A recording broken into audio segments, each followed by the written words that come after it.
SSC পরীক্ষা কেন্দ্র সামনে অভিভাবকদের ভিড়, তাদের অভিভাবকদের উৎকণ্ঠা লক্ষ্য করা যায়।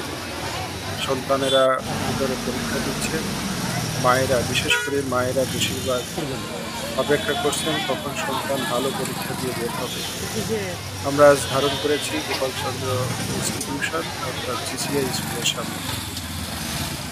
আজকে কেমিস্ট্রি পরীক্ষা ছিল, পরশুদিন ছিল পদার্থ। এই দুইটা কঠিন পরীক্ষা শেষের মধ্য দিয়েই মূলত উৎকণ্ঠার অবসান ঘটবে স্টুডেন্টদের। তো সবাই ধন্যবাদ। আপনারা দেখুন যে মায়েরা অপেক্ষা করছেন কখন সন্তান বের হবে, বাবারা অপেক্ষা করছেন পাখা দিবা, প্রচণ্ড গরমের মধ্যে তারা